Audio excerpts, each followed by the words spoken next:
It's our last Sunday before Lent starting up again. And as we anticipate this Lenten journey, we reflect on where we are, who we are, what's going on, and how we are helping to make the world a better place. We've recently celebrated the 3rd anniversary of the attack on Ukraine. We struggle with what's going on in Gaza and the potential genocide there. We see homelessness and hunger, and we see chaos in our world, and we have to reflect, where are we, who are we, where are we going as we begin this Lenten journey coming up. Jesus tells us that we can tell a tree by its fruit. Well, it certainly seems to me that we've got a lot of bad fruit in the world with the invasion of Ukraine, with the conflict in Gaza, with all the struggles and the death and the uncertainty of even where to go and how our leaders of the world will move in that direction. War is never good fruit.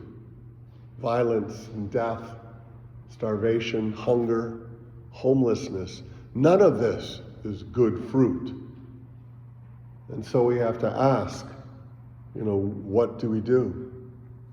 Jesus tells us a good tree will produce good fruit, and a rotten tree, a bad tree, will produce bad fruit. What are we doing? The blind cannot lead the blind, Jesus tells us. So who is to lead? How are we to find our way?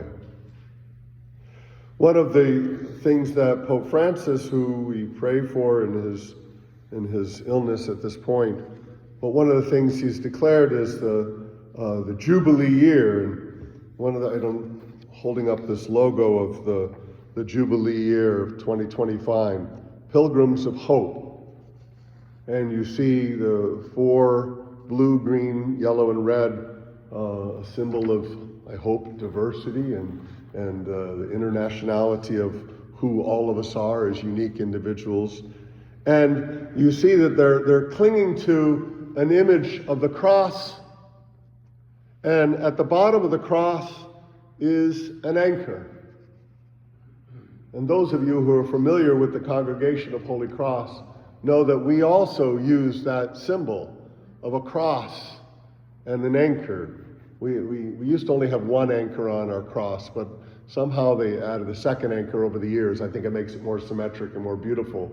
But the image of the cross and the anchor together, of course, is not invented by Holy Cross, the congregation, and is used in this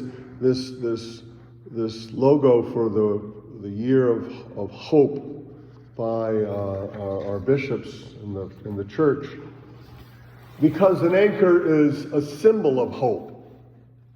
For any sailor at sea, the hope, your last hope, is throwing over the anchor and taking down the sails and hoping that you are kept in a position close to where you thought you were at the beginning of the storm. And so you cling to the hope of the anchor holding you down. Often in the line at St. Andre Bessette outside the front, when people are here for food in the morning, they'll see me wearing my cross and anchor that I wear each morning. And it is the symbol of the cross and anchors. And people point and say, I like that. What does it mean? And which is always a nice question, because usually they say, oh, you were in the Navy, huh? Because they see an anchor. But I wasn't in the Navy. My dad was in the Navy, but that's not why I wear this. I wear this because of the Congregation of Holy Cross. And when they ask, what does it mean? I usually, if I have very little time to talk, I'll say, we're anchored in the cross, which is a good answer. Well, of course, as I said, the true answer is anchor is a sign of hope.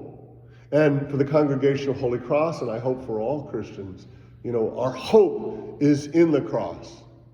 And so for this logo for this year, to have people clinging to the cross with the anchor at the bottom, symbolizes that this is where we put our hope.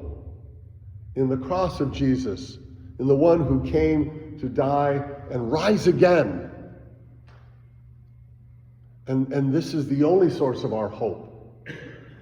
We cannot depend on peace in the world. We're not good at it. We're challenged to do that. We have, all of us, specks in our eye that make it hard to live in peace. We can't depend on good judgment or wisdom of our leaders. They don't always have it.